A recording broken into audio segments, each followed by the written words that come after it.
If you have to maintain your market share, if you have to keep it, to a certain level, you have to keep investing, you have to keep bringing out initiatives. So the pace again becomes very different. But in today's dynamic structure and business scenario, at least post-COVID, it has become a lot about consumer wants. Hame chahiye, we can afford it, we will buy it. We may not have use for it after a week, doesn't matter. So I think the job of advertising now is become even tougher because at least in the digital space, you have to find an opportunity to connect, which is very difficult.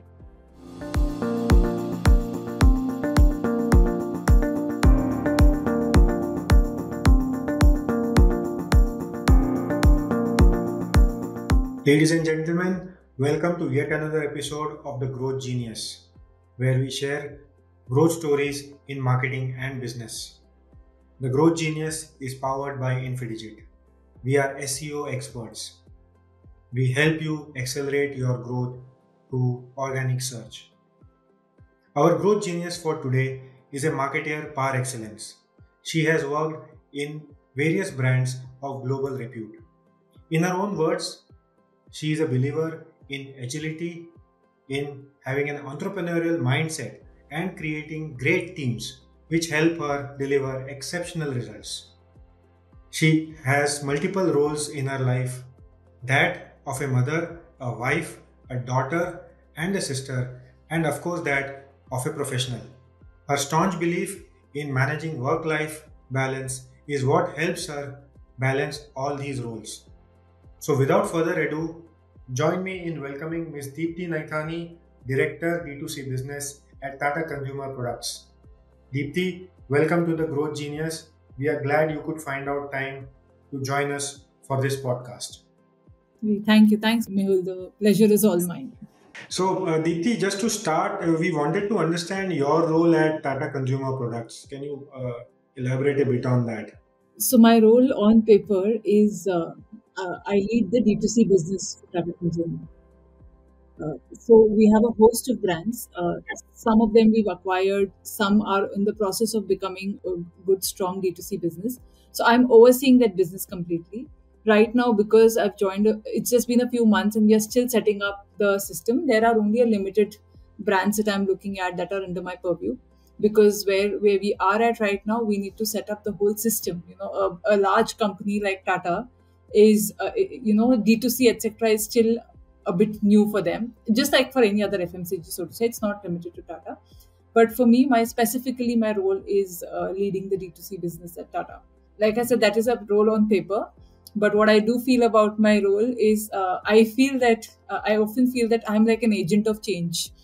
Because what happens is that a large FMCG company like the one that I work for, it's been so many decades that that company is in place. There's a certain way in which business is being done.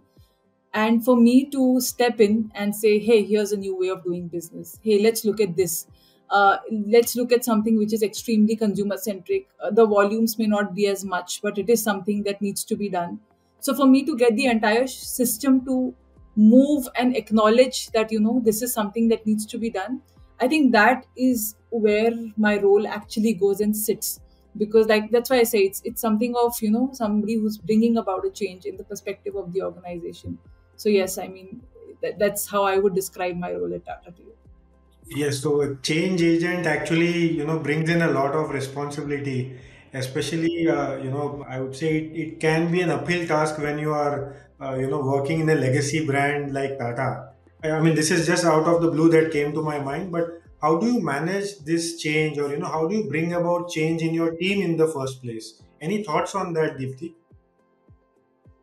So I think one of the big things that you need to have if you are like I said, if you are an agent of change, I think you need to have a lot of resilience because, like you said, that people do have their perspectives. The good thing about where I am at, the organization is very open to this change. I mean, everybody positively wants to move in that direction. The other thing is that a lot of people have seen the modern trade cycle, when there was a big boom in modern trade, maybe about 15, 20 years ago with the big bazaars and all of that coming in. Then there are a set of people who have also seen the e-com change coming in because when e-commerce came again, there was a shift in perspective. So, which is why when they see something like a D2C, they understand that this is another change which everybody has to accept and acknowledge. So, which is where I'm lucky. But like you said, that what is it that a person needs? I think it is a lot of resilience, and it is also a command on your own skill sets. Because if you don't know what you're talking about, you cannot convince people to take that up. The other thing is that in a large organization which is used to figures of X number of thousands of things, when you go there saying 2 units, 3 units, 5 units, 10 units, it is not worth anybody's time. So when people give you their time, you need to be very focused on what is it that you are asking for, so that even if they've given you that time, there is something positive that comes out of it. So really, I think, long story, in how much ever, in whichever angle you ask me, I think it is about resilience and having command on your own knowledge and on your own domain to kind of make those things happen that you envision. Amazing. And talking about your journey through various FMCG brands, if you can take us through your journey and also help us understand, how there has been a shift in consumer perspectives, that will actually help enlighten our viewers. So I am actually very proud of my journey because it moved across FMCG companies, across sectors, personal care and food, across companies which are Indian, and then there are MNCs. So it's actually, yes, it's kind of given me a good perspective as to how this particular domain kind of works. So I started off my career with a company called JL Morrison. They used to be the distributors for Nivea before Nivea had come in full fledgedly. So I spent about 2.5 years with them. And the first thing that hit me was that when I had joined them, Nivea was actually about to set up on its own. So Nivea as a business was transitioning out of JL Morrison. And what I saw as I went in was here was a company which was used to a certain set of revenue, a certain set way of doing business. When suddenly you land up in a position where your cash cow is kind of taken away from you, how do you reinvent yourself and come out in the market? Also, you don't have an advantage of a brand name anymore because people knew you because of Nivea. They don't know you as JL Morrison. If I ask you what is JL Morrison, you may never know what JL Morrison is. But when you talk about Nivea and Equal and Big and some of the products that they had earlier, so I saw that as soon as I entered. So it was a very good initial starter for me because I did not start in a place where everything is set and you walk in and you start your management trainee program. When I started off at sales, also, I think I sometimes used to cringe thinking, I have to go and sell a product. And the retailer would say, आप ma'am आप 1+1 क्या 1+2 भी दोगे तो भी मुझे jail Morrison का toothbrush नहीं खरीदना, मैं क्यों खरीदूं? So those kind of things, it just put me to the extreme end. So which is actually what in hindsight I do appreciate about that company. And again, it was a very Indian company, very entrepreneurial. So it was the owner, the founder, his perspective, and that's how the organization moved. I got a chance to work there after my management trainee program, which was in modern trade and traditional trade. I got a chance to move straight into the innovations because they were in a hurry to launch a lot more innovations. And the other thing was that I was also a part of something that the company would call a think tank, where all the senior leaders would actually meet every 15 days to evaluate the progress because the big business, a large business, had moved out. So, how will the company come out and how will things happen? So, again, that was something that early on gave me a perspective कि अच्छा बड़े लोग ऐसे सोचते हैं या this is how leaders think or this is how their thought process goes. So that was one good exposure. From there on, I moved to General Mills, which was another different ball game altogether because it was an MNC. The first thing that hit me was everybody was so courteous. They would just talk so properly, and it was very different as a culture. So that's something that hit me, which was very different. And I entered into a cat from personal care. I moved to foods, and even there, while I had moved in, a large business of General Mills used to come from Atta, but I was actually a brand manager for the RTC mixes. So, which was they had a cake mixes. They acquired a brand called Parampara. Then there was another brand called Pillsbury Instant Mixes. A lot of them don't exist right now. But this was also your pre-Swiggy Zomato days. So before that, the whole explosion happened with Swiggy and Zomato. Before that, there was a market that kept popping up for that was in fact coming up for RTC, RTD, those kind of products where you just bring something home, you quickly mix it, and you have dinner ready on the table. So I was a part of that category, and my biggest learning in General Mills at that time was that while we were developing a lot of these products, General Mills believed a lot in consumer immersion. So the amount of consumer homes that I went just when I was a part of that journey at General Mills, it just gave me a perspective of how Indian homes are. It was so strange that I once went to a home in Dharavi, which was as small as maybe a train compartment, if I could say. I'm not sure if I'm giving the best estimate, but a very small home with a equally small kitchen. But what I saw in the kitchen was Ching's soya sauce, Ching's Szechuan sauce, and a host of products that I would not expect to see in that home ever. But there was a reason they had. There was a valid reason that that household would spend that money there.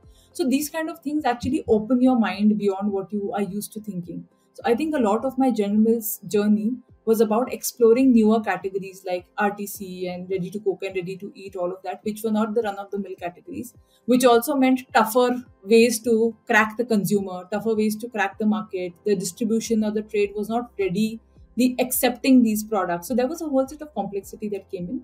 But that was a lot of my General Mills journey, working for 3 or 4 years in this entirely new category. And from there on, I moved to Britannia. This is an interesting fact that you told me that you saw Ching's sauce and all that. So what was the reason that they had these things? And obviously one doesn't expect to see such products there. So what was the insight? If you can just share that. So the insight was that the kids would ask for something new. They Right. would refuse to eat the run of the mill stuff. That household could not afford to bring something from outside every day. So the simpler thing was that if I make rice, let me just add just some sauce in it and call it Szechuan fried rice, and just give it to my children. So the homemaker was very smart, who would say कि मैं पुलाव तो बनाती हूँ ना, I know how to make pulao. So what should I, instead of adding that, let me just add little bit of Szechuan sauce and make that same thing, convert it into a fried rice and give it to my children. Because somebody went through that effort to actually read, understand. And the other thing is that homemaker, I remember now, because this has stayed with me, she could not read or write. It was her children who bought this, who introduced her to this, saying, why don't you do this for us? And she realized it's not that expensive, because every day if I go and buy, like, even if these kids go and buy fried rice or noodles from the local ठेला, वहाँ पे अगर आपको 25 रुपए का भी मिलेगा, that 25 rupees was also a lot for that household. So it's just this thing about variety, where there's a pressure कि कुछ तो नया बनाना है. Like, I work in so many households and I come back home, still my children want something new, otherwise they're threatened कि बाहर से कुछ खाएंगे, we cannot afford, so I figure a way to make something new at home. So Chinese is something that everybody eats. So Yeah. I just use a little sauce, mix it with ketchup and tell them अच्छा ये नया बना है कुछ. So Interesting. Very interesting. Nice. Yeah. Please carry on with Britannia. yeah, so then I entered Britannia. Britannia was like a mammoth that I entered after General Mills, because General Mills was a relatively smaller company with about 300-400 crores of turnover. Plus, the core categories that they would operate in would be atta. And other than atta, there were a lot of other smaller categories like RTC, ready to cook, etc. was one category. They had a B2B business. They had Haagen-Dazs. So the ice cream. So the composition of the organization was of a certain manner.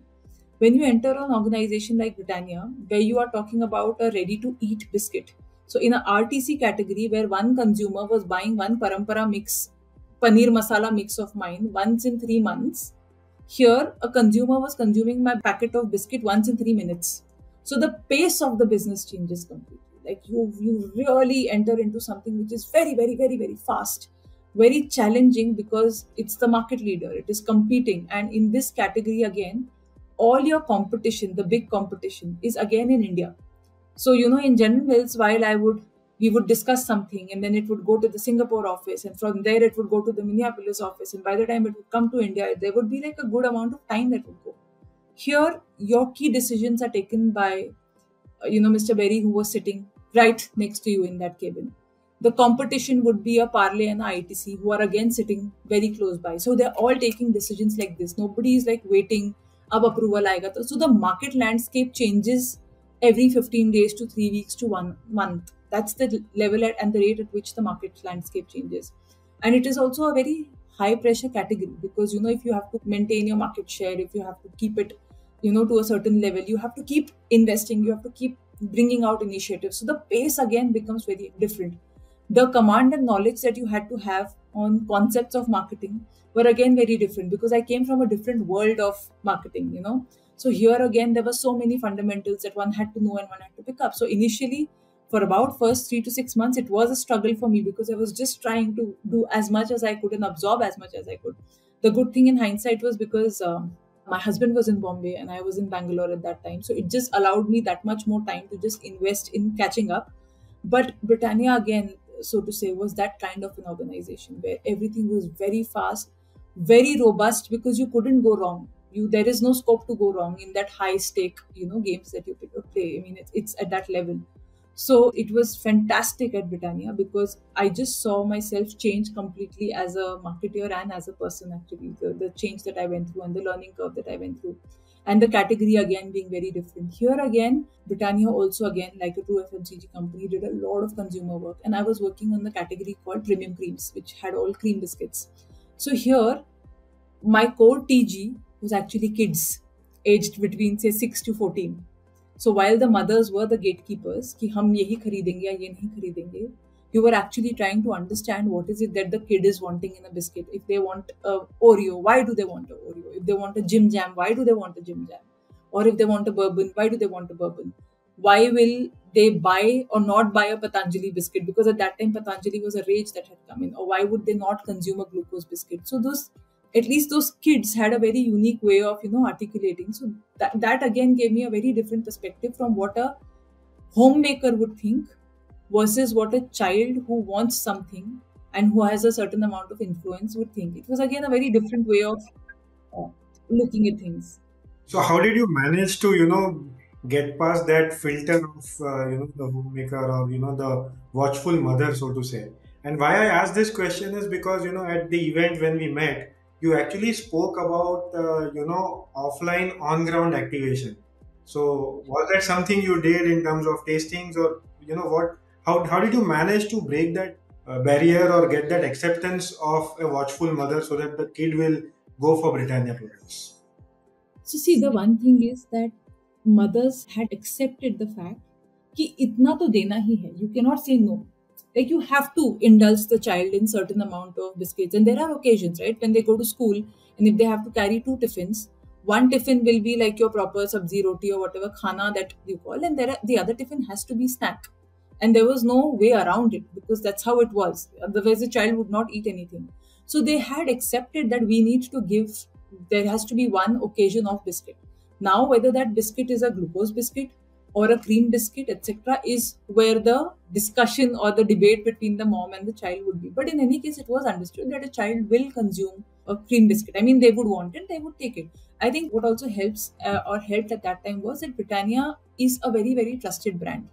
So it was the brand value that Britannia in itself brought. That it's a very trusted brand. People like it. People trust the brand. It's been there since their childhood. Because when the mom was young, she would eat Britannia Jim Jam or Britannia Treat. And then, of course, when they in the recent times, there were newer brands like Oreo, etc., that came in dark fantasy, and a lot of competition also came in, which made it that much difficult because you were just fighting for that occasion share. Because usi time pe there were so many new products that wanted to come. But to answer your question, I think somewhere that understanding was that कि इतना तो indulge करना पड़ेगा. आप ये नहीं बोल सकते कि हम बिल्कुल भी आपको नहीं देंगे. अब वो indulgence में there is a snack, there is a biscuit, there is a wafers, there is a aloo bhujia. Everybody is just talking to that same, what to say, the occasion. So it was about how you For the tiffin space, so to say. exactly. In certain cases, tiffin space, yeah. So how would you kind of break through that? And here also, I think the child had become in a way the decision maker, where they would say कि मेरे को सातों दिन तो biscuit नहीं चाहिए ना. Today I will take this. Tomorrow I want wafers. Third day I want sandwich. Fourth day I want something else. So it was something that was really, which is why I say that while the mothers were gatekeepers, beyond a point it was a child who was deciding and influencing. Saying मुझे ये चाहिए, अगर आप ये कर लोगे, unset rule की आपने ये कर लिया तो मैं सब खा के आ जाऊंगा वापस. So it's those kind of things which are not openly said, but when you spend enough time and you start observing the dynamics, I think it just becomes evident. But you really have to have an eye for those nuance that may not necessarily be called out in a conversation, but you have to kind of understand. So I think that's the thing about consumer learnings. You have to really understand beyond what is obvious. So I think I had a very productive stint at Britannia from my perspective. It was a huge learning opportunity. And then from Britannia, I landed up at L'Oreal. Again, a very different category because I'd looked at a different kind of personal care before. Here again, the products were in a way in the similar line, shampoo, conditioners, but the L'Oreal was and is the number one beauty company in the world. So the way they looked at the category, the command that they had on overall as a category globally, it was phenomenal. And the kind of passion that people have in L'Oreal, it's not something that I've seen in many places. I mean, people are really, really, really passionate about the organization, about the job, about what they do. So L'Oreal was a very different learning because again, in this case, from an Indian setup, I went back to an MNC setup where everything now happens globally and it gets passed on to markets separately, so that happened, but again for them India was a very unique market because India would not behave like the rest of the markets would in terms of the consumer demands, the consumer needs.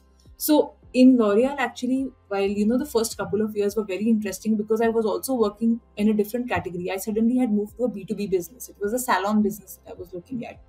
And here again, to understand that a consumer first comes to the salon, takes a service, buys something after that, it was a different kind of a consumer, journey, so to say.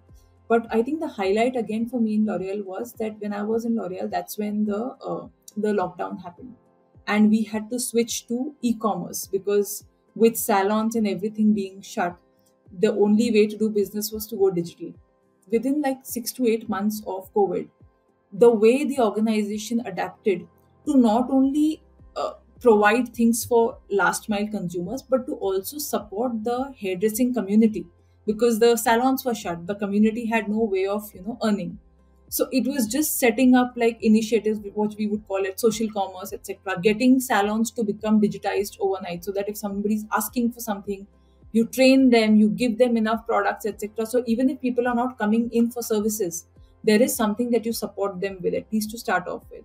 Those kind of efforts, the way L'Oreal took, it just made me realize that how passionately they would support their partners also because they are an equal part of your trade. And I'd never worked in a B2B scenario earlier.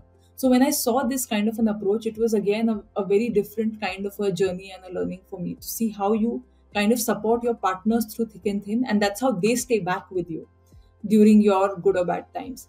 And the whole shifting to e-commerce meant that a person who was a hardcore offline marketer like me had to overnight up, my own skills, and I had to come at par and quickly start delivering. That was quite a bit of journey. And then from there on, I moved to the Good Glam Group for a year, which was a startup. And again, a different journey because the way a startup works is very different from a set FMCG company. The other thing is that they were going through a transition because I was working with the Momsco. They just got acquired.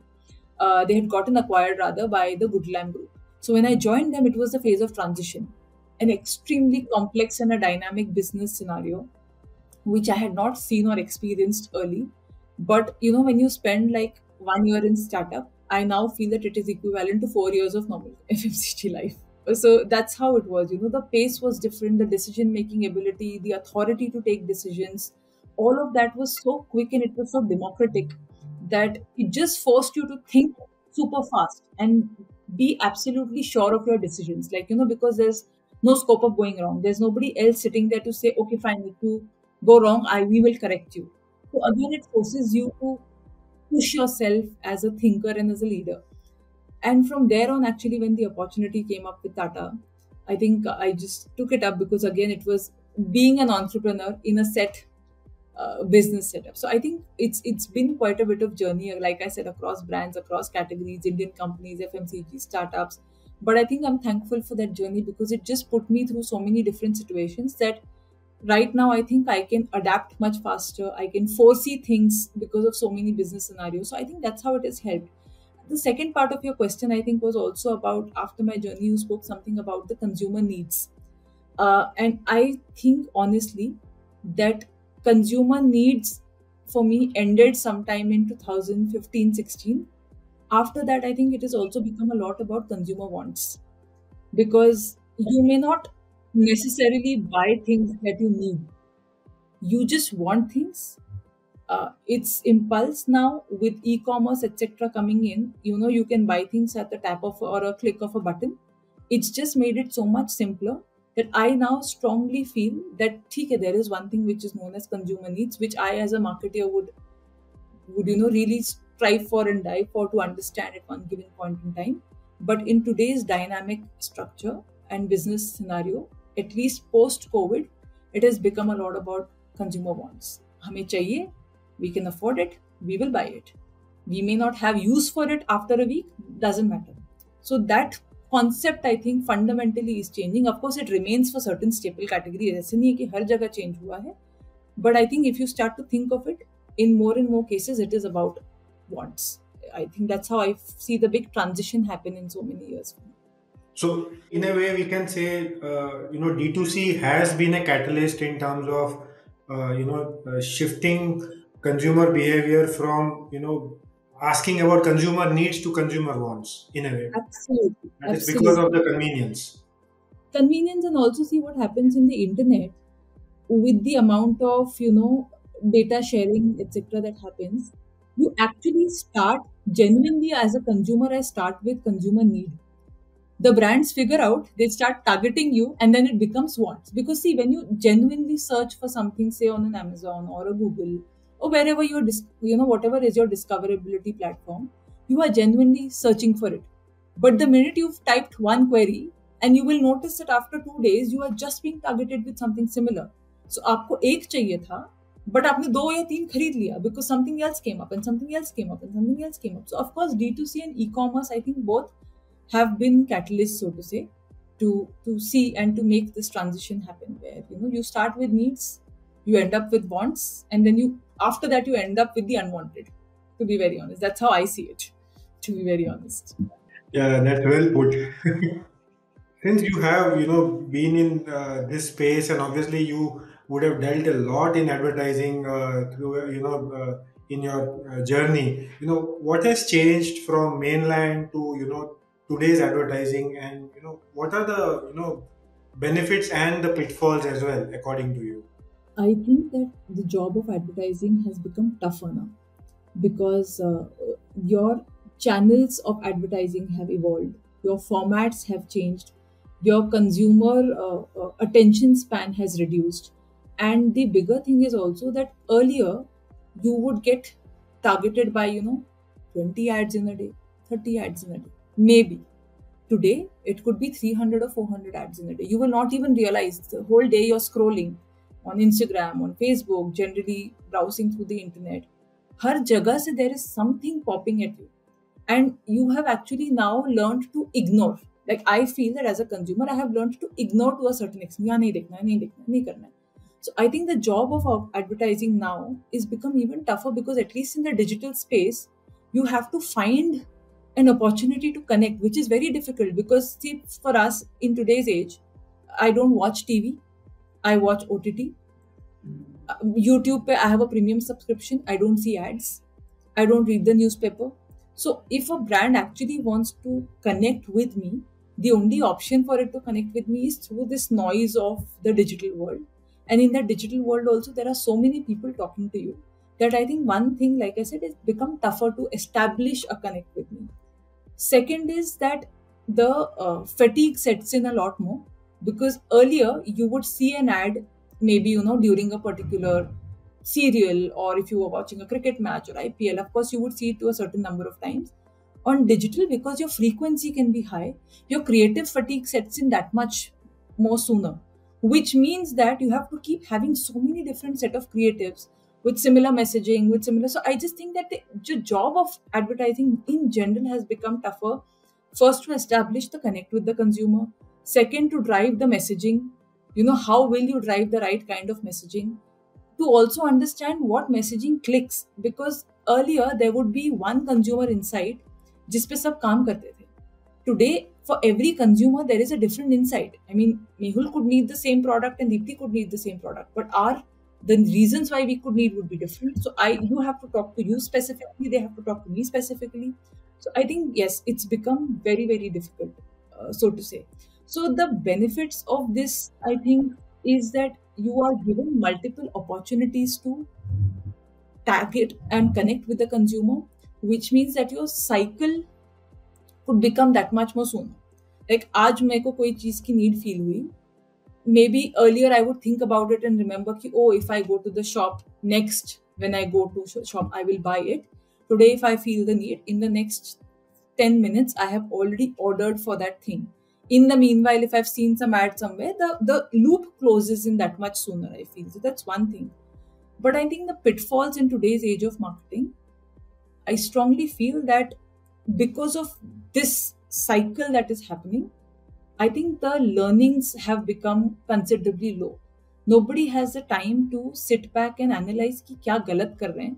So you keep doing more of the same. You keep throwing something. You wait for something that sticks. If it's stuck to the wall, great. If it does not, you move on to the next. So you're nobody sitting back and evaluating as to what is the insight or what is getting my consumer clicking or ticking rather. Because you imagine in today's age, you have X number of content writers sitting. You have so many, agencies and creative guys sitting on video, GIFs and churning out content day in and day out. So आप कितने metrics देखोगे? आप देखना भी चाहोगे, how many can you see? You can see a cut, one cut, two cut, three cut.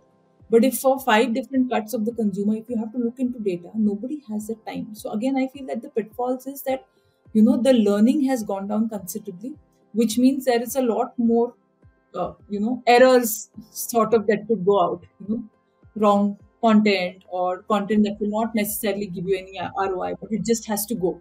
And there is a pressure. Today, if you want to do something on social media, you know कि मेरे को वो post डालना है. Like, मेरे दिन का 3 post का target है, so I put something. So it is the quality of the content, so to say, if I could just say. I mean, that I think because you don't have the learnings, in certain cases, the quality suffers. And somewhere, I come from that era, so somewhere, you feel that that magic of advertising is lost somewhere. When you had those, legendary ads, we don't see them anymore, right? Yes, I would agree with you that we don't see them anymore. Yeah. But in the same breath, I would say that, this is the transition. I mean, this is how the world is going to move forward. So we just, I think, really need to figure out how to crack this generation of advertising. To my opinion, I mean, they all trying. Everybody's trying. People do find it best, but with that insight getting lost, that magic of insight getting lost, because up until say 2 or 3 years ago, there was still a long format which would work. So you would create like a 1 minute digital film or a 1.5 minute digital film, through which you could actually communicate so much more. So very beautifully, the messaging would. Today, I don't think anybody has the time for that 1 minute film also. Like 30 seconds is also seen like a film. So how do you then look at these 5 second, 10 second, 15 second bracket and still give out something? That's commendable. Yeah.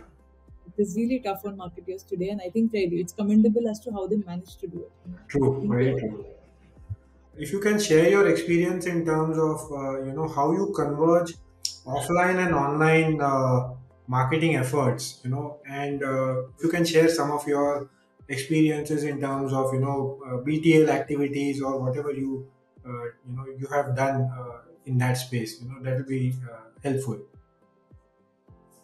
so. My first proper tryst with BTL was when I was at General Mills, because we were working on this category called Parampara gravy mixes. So they had we had about 30 to 35 SKUs of gravies.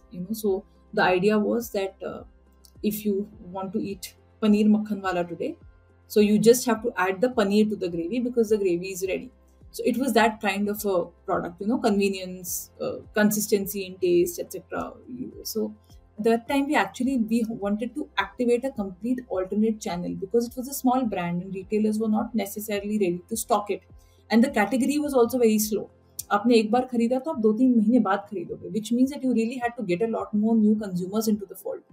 So we started with something called as this wet sampling is something that we started at poultry shops. So we used to do a lot of wet sampling in modern trade outlets. So if you would come to the modern trade outlet, piche where the category was, there would be a girl or a promoter who would cook that in front of you and serve it, and you would taste it and you would decide whether you want to buy it or not. And all the brands would keep doing it. But we decided that, listen, we have biryani mix, we have butter chicken masala, we have chicken tikka masala, all of that. So we thought that why not try wet sampling at a poultry shop? Because in a poultry shop, people are essentially coming to buy chicken. So, maybe if they taste it, they could end up buying. So that's something that we tried, and we tried that at a very, very large scale. Like at one point, we would activate like 30, 40 cities over the weekend. And that is something that over a period, like after 6 to 8 months, we gradually started seeing traction. And this whole alternate channel is something that we could develop, because people would then come back the following Sunday. Because it is a thing, like every Saturday, Sunday, if you consume non-veg, Sunday is the day where you go morning, where you will go to the poultry shop and buy things and then come back, because you want to marinate it and you want to keep it properly. So that is something that was my first tryst with BTL, and I realized that this thing requires time and effort.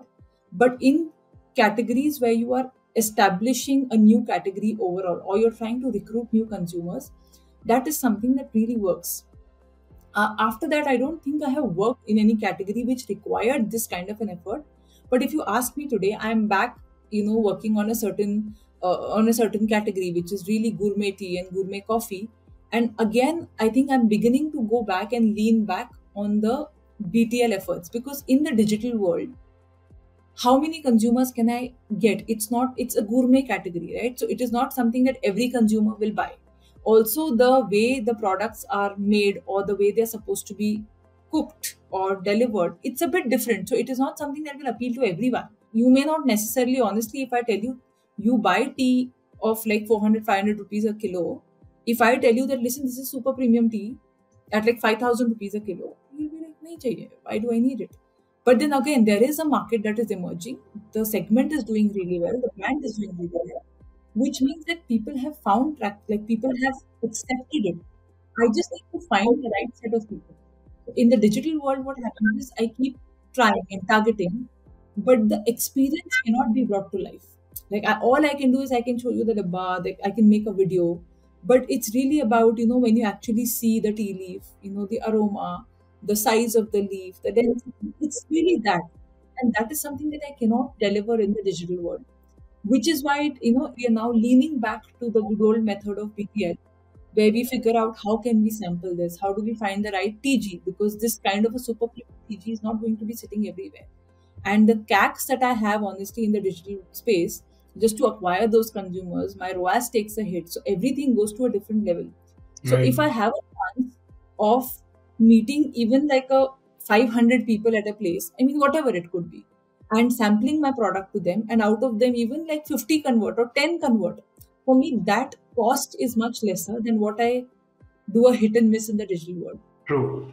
I honestly feel that so many marketers, we are just focused on building everything in the digital space. But the point is that the digital audience is only so much in India today. Like it's growing, but it is still only so much. It's still just a minute percentage of the overall population. And it is those same set of consumers just like all the brands are fighting for, right? Like even an Amazon would want that consumer to buy something, a Nike would want that consumer to buy something from them. A brand like say a Tata Tea would go and say, why don't you buy something? So it's that set of consumer, which is the base is growing, of course, but today it is still so much. उसी consumer से आप कितना खरीद लो? So which means that tax etc. will always take a hit, which means that we need to look beyond. The other trend is also, if you see a lot of the D2C companies which began, you know, all of them are now expanding offline. You look at the big ones that started much earlier, like the Mama Earths or the Wows, they are the ones who led this whole D2C revolution in India. They have realized that, of course, they made a huge impact in the digital space and they really grew it for the country. But beyond that, for them also, the growth lies in offline. So, of course, that is offline sales and distribution. It is different from BTL, what you're asking me. But I think fundamentally it is the same. That there's only so much you can do in the digital world, which means you identify opportunities and you have to be smart about identifying those opportunities. You cannot necessarily say कि मैं mall में जाऊंगा stall लगा दूंगा, मैं housing society में जाऊंगा वहां स्टॉल लगा दूंगा. It's a lot of trial and errors, which again brings you back to what you say about the magic of advertising. Because what happens is you then have to know your consumer that much better to know what he or she is doing. Like at the mom's co, for example, the one thing is that we realized that our core TG was a pregnant woman or a young mother. So the minute somebody would have bought a a stretch mark cream from me, we would know that she is a consumer, she is a pregnant lady, so to say. Now, when you know, and you know that, when they're 4 or 5 months pregnant, that's when we as women start using, stretch mark products, etc. So you know that, maybe we're about to pop in like another 3 or 4 months. So you can actually craft that journey in the digital space, keep targeting, keep, you know that maybe after this point the baby would have been born, so you start targeting them with baby products, or you can start targeting them with like breastfeeding led products. So there's a certain journey that you can do, which is what hardcore D2C brands allow you to do. But for traditional brands, where I'm sitting in Tata, etc., everything is not necessarily going to happen in the digital space. So we need to be open, and we need to know our consumer really sharply to know कि okay, natures basket में मेरा consumer होगा या food hall में होगा, उसमें भी if this person is walking into this particular category, maybe that's my consumer, so maybe I have to just be so much more specific, which means that your knowledge about your consumer and what you understand of them is important. So So you cannot. where you meet your consumer, where you can probably meet your consumer, right? Yes, where will you interact? What will be the live point? Because this is not digital, right? I don't have to Right, meet you on Instagram. I have to find you offline, and I have to find you right. offline in a place where you are open to that experience. You're open to at least that, and which is again a pain because people are very busy today.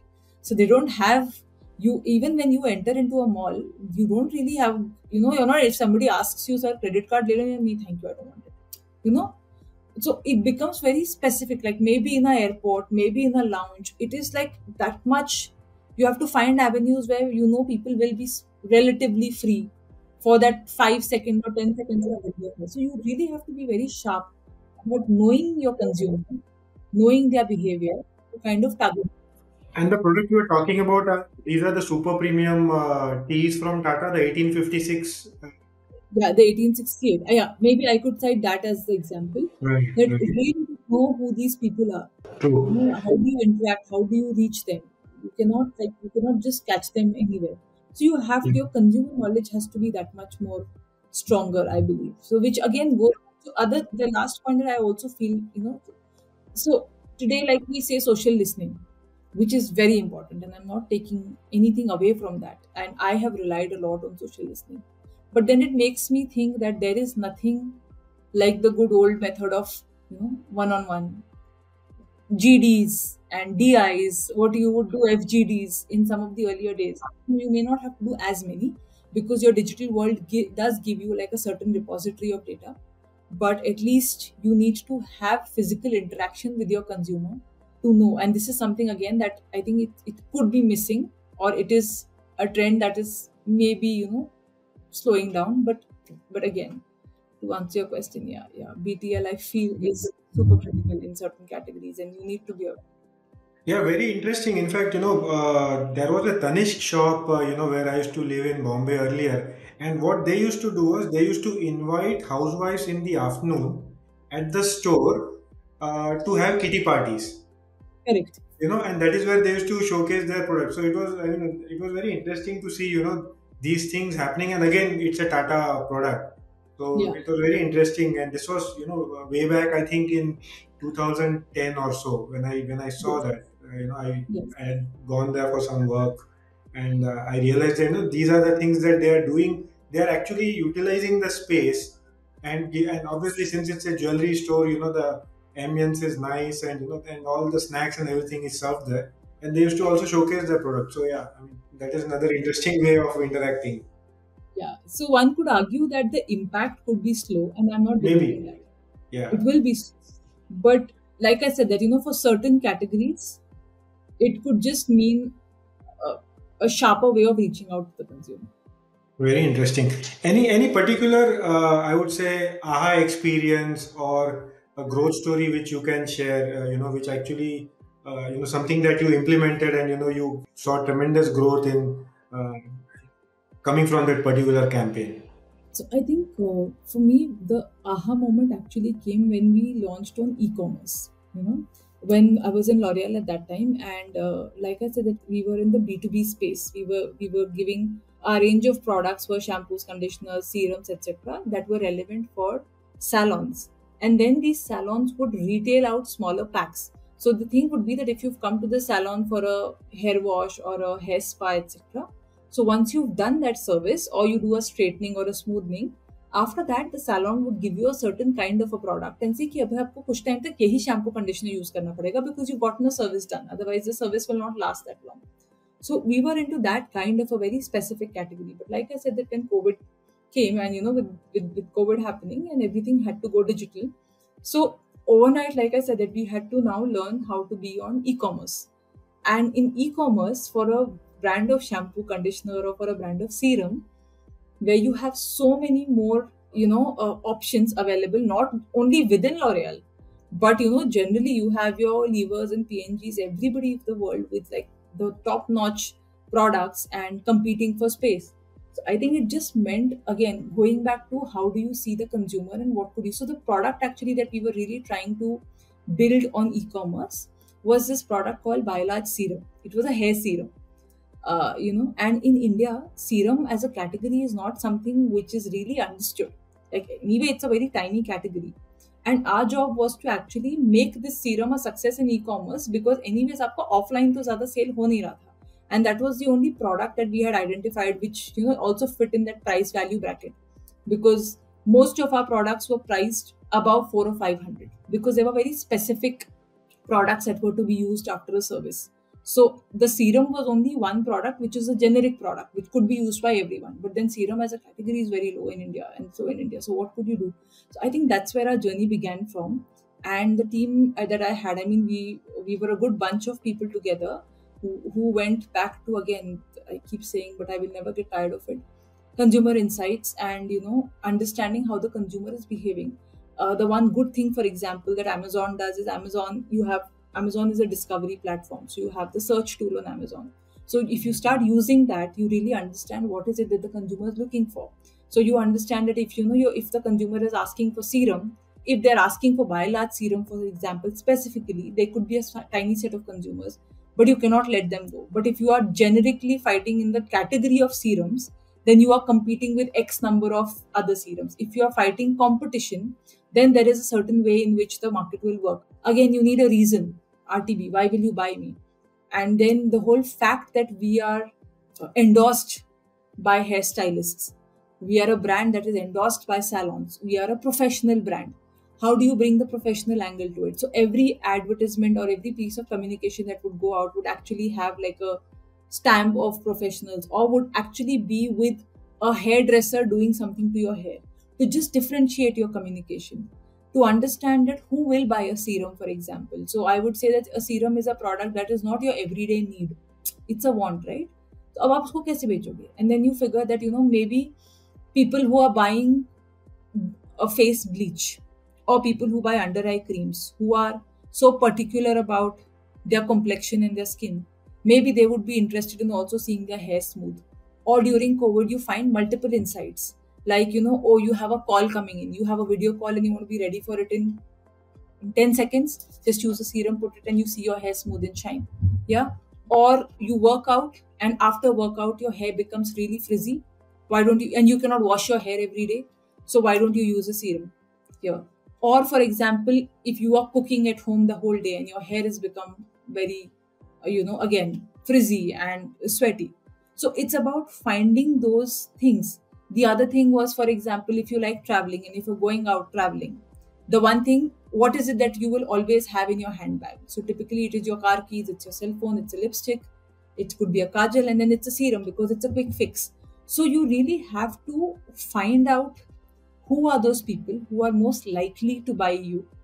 And that will happen only when you have, again, a strong understanding of the category and of the consumer, and occasions when people can actually use it. So when you try and put it all together, I mean, we did a host of these things. Understanding कि हमें category में जाना है, or we want to fight with a specific competition, or we just want to stick with ourselves and say, okay, buy whoever is buying, like buy large products, etc. We used Amazon gives you this option of buying from. So for example, if anybody is searching for a hair dryer or a hair straightener, they need to use a serum. So why should I just target somebody buying a serum? Let me look at an allied category. And let me say that you've just bought a hair straightener, or you're looking for a hair dryer. Why don't you buy a hair serum? So it was about just unlocking these things. In hindsight, they may seem, small things, but when you actually start putting a whole campaign together to target, I think that is something that within a couple of months we actually became the number one serum of L'Oreal on Amazon. And we went beyond L'Oreal Paris also in some occasions. That was like a big win for me in the team because it just made you understand it again. It's about going back to basics. It's about using your common sense logic, and your consumer knowledge has to be bang on, and your consumer behavior has to be bang on. I think that is something that will stay with me because that was a big learning for me also, that आप कहीं पे भी चले जाओ, आप digital में चले जाओ, offline online, nothing will beat a hardcore consumer understanding. And it is possible to grow brands on digital. You have to be smart about it, those kind of things. And we applied similar learnings, say for example in the mom's co, because anybody who was buying nipple butter cream which was for breastfeeding mothers, you knew that this mother has a child less than 6 months. Up the minute she has bought something like this, you start prompting baby bottom wash, baby shampoo, baby soap, etc., etc. So it just leads you from one thing to the other if you just know how to use it smartly. So I think that is something that will stay with me, that whole experience. And now, using that in my D2C world also, I think that is something that was a turning point for me. It's just trying to understand something new and different. That's a very, uh, I would say, broad, focused revelation in a way, because you are looking at searches, you are looking at, finding consumers in various areas through their searches and, different allied uses, as you mentioned. So that's pretty interesting. Yeah, and the other thing what today allows you is, so for example, at one point in time, if you had to make an ad film, you had to spend a certain amount and make an ad film. At least 2 to 3 years back, when the influencers were growing again, it was a growing market, you could get a lot of excellent content from influencers alone. So what you would possibly like for your hardcore brand films and mainline films, of course you need like a superior quality content. But for this digital content, just the shelf life is broadly like 7 days to 10 days. You don't have to spend that much. You just have to identify these people who can actually create very good content and give you, and then you start putting two and two together, get all of that out, and suddenly you have all of that happening at a very different pace. So I think a combination of all of that, but it was about learning to leverage the digital system completely. So that was something that was new because, like I said before, that I was an offline person completely. So from that to becoming an online person, and today I'd like to call myself an omni-channel person because now I understand the dynamics across. So I think that has been something that I think I really appreciate in this journey of mine. I can see that you read a lot of books. So, Yes, so I have my, read. I don't remember all of them, but I do. Yeah. which book or books have influenced you a lot, and any learnings that came out of them. Yes, I think I started reading as a teenager, and as a teenager, I think the one book that like I was completely blown by it was The Fountainhead. But of course, that is way back. But I think after that in life, I read two books that really changed my perspective, and maybe for me personally, they are two very important books. One is a book called The Open. It is the autobiography of Agassi. So it's actually a book where he talks about his journey of how he started, as a child, and then for his journey towards becoming a very, very successful tennis player. But as you start reading the book and you start going through his journey in the book, you realize that a person as successful as that, accomplished sports person, when you actually look into their lives closely, it is not, everything is not perfection the way it seems to you when you read about them in newspapers. See, in today's world, with social media, Instagram, etc., you do get to understand about people a lot more personally. But earlier, in that time when your media intervention was limited, you would read about people in books, in magazines, etc., and just know about them to an extent. So when I read that book, like how he had a complex relationship with his parents, his father specifically, how he would train through the days, and he realized that there is training, and everything leads to training, because if you are coveting something that which is so different and so unique and so great, you cannot let go of your daily level of training as much as you hate it. And sports is something honestly that kind of motivates me as a person. So which is why when I read about this book, how the life of a child who is aiming for something big, or whose parents have envisioned something big for him, how his everyday life is, and he would hate that life. He would hate training every single day, but there was no option that you had to put in. And once you get a taste of success, and once you become a successful player, he would still hate it, but he would still do it because there was nothing else that you could do, and you had to do that. And then you get a glimpse of their personal lives, of how things could be breaking apart, how they maneuver through their own relationships, through their own setbacks, and they still emerge as champions. And it is not the hunky dory picture of a champion as you would see, but it is a person who has gone through that journey of struggle and achieved a certain positions. I think that is something that I really appreciated about the book, because it made me understand that whoever and however successful a person is, it's not that their life is perfect, right? It is everybody has their own set of struggles, and you just have to overcome yours. And in certain cases it me feel कि अच्छा इनका भी यही problem था क्या, हमारा भी यही है, that kind. So how he shaped his life despite a lot of these things, I think that was the one book, the feeling that I had, I could not I still cannot express that feeling because it is a feeling. So the second book that really influenced me is a book called Into the Wild. So it is a story about a boy called Christopher McCandless, who came from a very well-to-do and a strong family background. But he somehow was very dissatisfied with this life. He would feel that this life is very materialistic, and he was disillusioned with the normal way of life. And he gave everything up to live in Alaska. So one fine day, he left all his money behind, he left his car, everything behind, and went alone to live in Alaska. So it's a true story. And he decided that he is not going to go towards the materialistic world, but he is going to use his own survival skills, the own skills that you basically have as a human, and try and survive this world. So when you read his story, it is very inspiring, because at a certain age you yourself want to kind of break away, and you think that maybe this is not how things are meant to be, and you can try something different. I think his story ended up quite tragically, because his decomposed body was found inside a bus where he was living. He was so far away from civilization that by the time people found him, it was really really late. And the other thing was, actually later on when people were analyzing, they realized that help was available.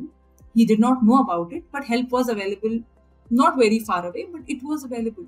So it's just that other extreme book. In one book, I read about a very very successful person and his journey of life and how that came through. And the other book where the rebel in you reads that okay, सब कुछ छोड़ दोगे, सब कुछ कर लोगे, but if you, it's not necessary that you end up tragically, but it is the cost and the price that you have to pay, and do you have it in you? It made me challenge myself as a young adult, that if I say that I'm pissed off and this is something I don't like and I want to do something different, but it comes at a price, so do you have it in you?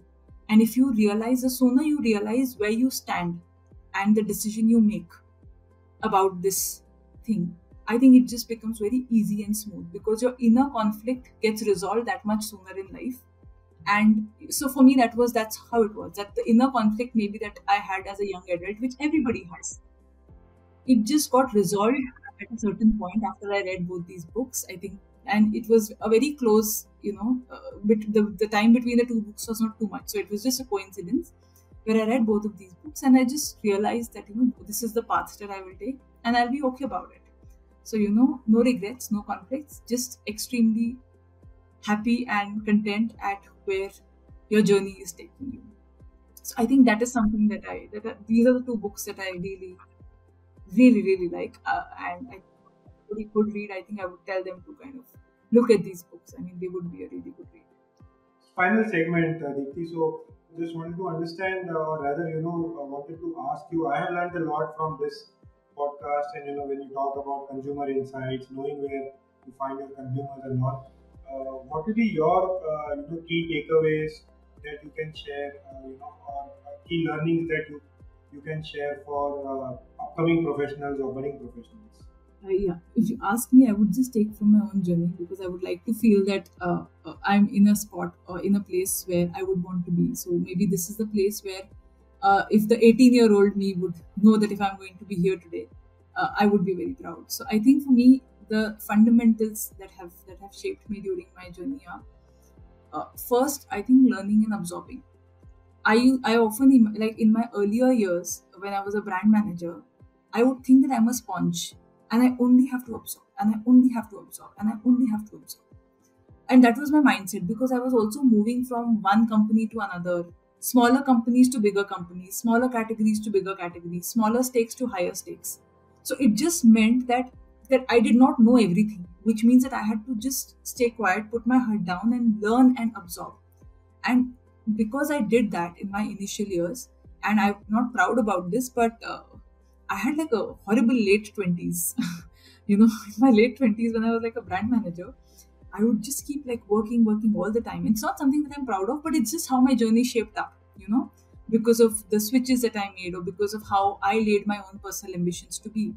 So it was about learning and absorbing because today, when I have a team with me, when I am handling dynamic business situations, what I spoke to you much earlier about, resilience and having command on your own domain and having that confidence to take on anybody who enters into the room with due respect. But, to have that confidence in your own work, I think that is something that came because early on I realized that I have to learn and absorb not just what is but relevant to my domain, but anything that is getting thrown at me. Because it shapes you up and gets you ready to be a business leader at one point in time. The second thing that I feel is very important, more so today, is pace. You have to be really fast. You may not be as smart, but you have to be fast. You have to be fast. There is no time. There is absolutely no time for brands, for consumers. The rate at which consumers are changing, it's not that your company is asking you to do more work. I mean, to be very honest, it is that the consumer demands are changing. Your consumer is asking you for more, and you have to keep delivering that, otherwise you are lost.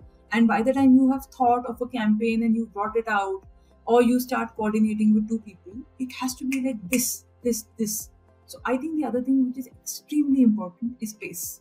You cannot, if you are slow, you might as well know that you have very little for you after say 7 to 10 years. I mean, it's honestly that it's like that. The third thing for me is that one should always leave a decent room for doubt. It is, you should accept and always know that you could be wrong. You are wrong. There are situations when you are, because today I see that in a lot of, youngsters. It could have been in me. You could ask my bosses about that. But we have this thing that, we know it. We're right. चार चीजें हम Google पे पढ़ लेते हैं, दो चार Wikipedia के पेजेस पढ़ लेते हैं, that does not make us like, we have to know that and we have to acknowledge and accept that there is a possibility that I'm not, that what I'm doing is wrong or that I need to be better. So I think that is the thing, that you have to have certain amount of self-doubt and be open to self-criticism, which is something that is not easily taken, today. And the last point, and for me, which is the most important point, if you are the smartest person in the room, you need to be in a different room.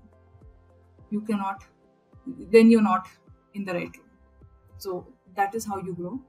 That is how you move forward. So it goes back to where I started off, that you keep pushing yourself further. That's my approach. It may not work for everybody else, but for me, if I have to keep pushing myself, I have to find myself in situations that I'm extremely uncomfortable in. I have to find myself in something which is new, with something that I don't know, which necessarily means that I'm not the smartest person in the room, till I reach a point where I become the smartest person in the room, and then I find a new room. So I think these 3 or 4 things have been something that have really helped me to, be where I am and possibly to go ahead where I will. But I think these will be some of my fundamentals, and I hope that some people who are listening to this find this useful. Brilliant, brilliant insights, Deepti. Very, very nice insights, in fact. And in fact, even about the book that you mentioned, both the books, I was expecting that you would probably talk about some management books, but yeah, these I are. don't read them. I Okay. don't read books. No, I've read zero management books. I have not read anything after my quota. People have tried giving me books. There's a section of management books behind. People have tried giving me. I will read them. It's just something that I've never taken a liking to, and now मुझसे नहीं होता है तो so wherever. One more thing which I'm actually itching to ask you was when you talked about your management trainee days and something it is always exciting when you are on the field and you do something with these distributors and that is somewhere where you actually understand and have an entrepreneurial bent of mind, right? Like what he is thinking and how I can get my product on his shelf.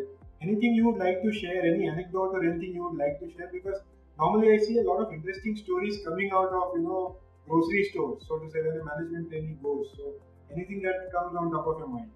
It's a personal story actually, because like I said that when I had started, when I joined JL Morrison, so Nivea had just gone from them, right? So usse pehle the entire sales team of JL Morrison would go and sell only Nivea, and you walk into a shop and somebody would call you saying, "Hey, idhar आओ, order ले लो, 24 piece ये दे देना, 24 piece ये दे देना." So from there, and this is what I had seen during my summer trainee days, and by the time I joined them, like I said, Nivea had gone.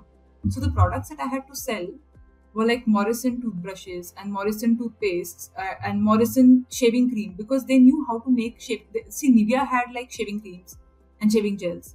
So the JL Morrison had a manufacturing plant also. So they had an expertise कि इसको बनाना कैसे है.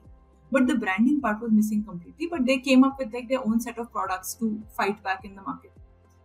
But जब मुझे वो बेचना पड़ता था ना, तो it would be really tough, because I would know that if I enter this shop, nobody is going to need my products. So if I would do 40 to 45 shops in a day, I would have only like 12 or 13 productive shops, because that there was no demand. There was only these smaller shops, who were like highly behind margins and who would go for 1 pay 1 free or 1 pay 2 free kind of people who would take it. So for me, the thing that I remember was that I remember in Matunga, behind Mani's in Bombay, of course, in Matunga behind. So there used to be a medical store somewhere there, and I had gone to pitch my product, and he said, "Madam, ab ruko," and I waited, and then I saw another girl entering. So I said, "Thank God there is another sales." She looked like a management trainee also, so she also entered. So she looked at me, and we just like exchanged pleasant smiles and all, and turned out that she was from L'Oreal, because she got like when she came in, she entered this. I was waiting outside for my turn, and she went inside, and they're like, "Madam, baithiye." So they got her a stool. They made her sit. Somebody bought chai for her. Two people were standing and taking orders immediately. "Ma'am, ye 6 bhejna, ye 4 bhejna, ye 10 bhejna."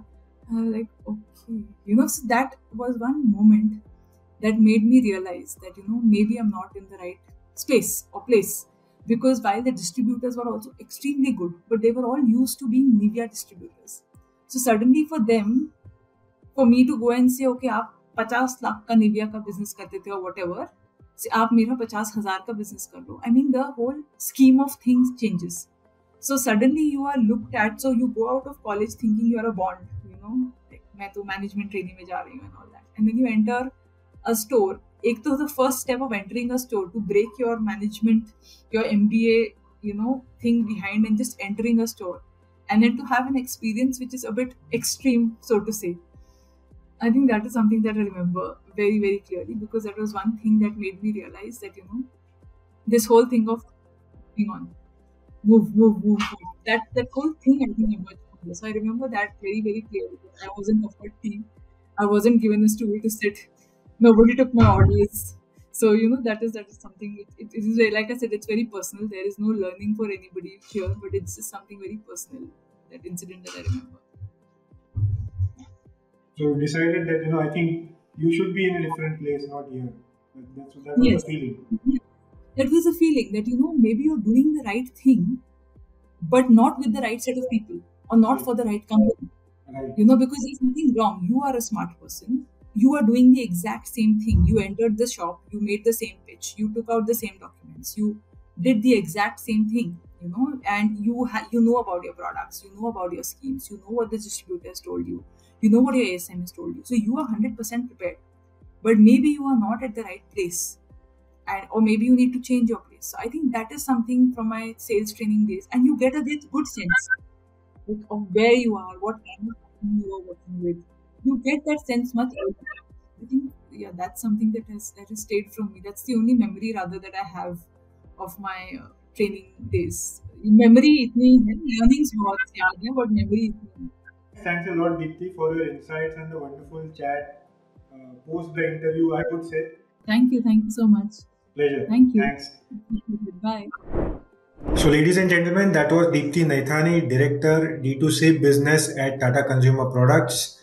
I found the interaction very insightful, where she talked about her journey across various brands, starting from B2C to B2B and then D2C. Also, her experiences about how she is leveraging online and offline marketing methods. I hope you'll find our experiences and our content on the Growth Genius interesting. Obviously, this helps us to learn and grow. And I would urge you to follow us on various social media platforms. And we are also available on Threads now. The links to all these platforms are given in the descriptor. You can also listen to our content on various audio platforms. Again, the links will be available in the descriptor for you. So keep subscribing, liking, and sharing our content on various social media platforms. Our handle is Infidigit. Till the next episode of The Growth Genius, take care and thank you very much.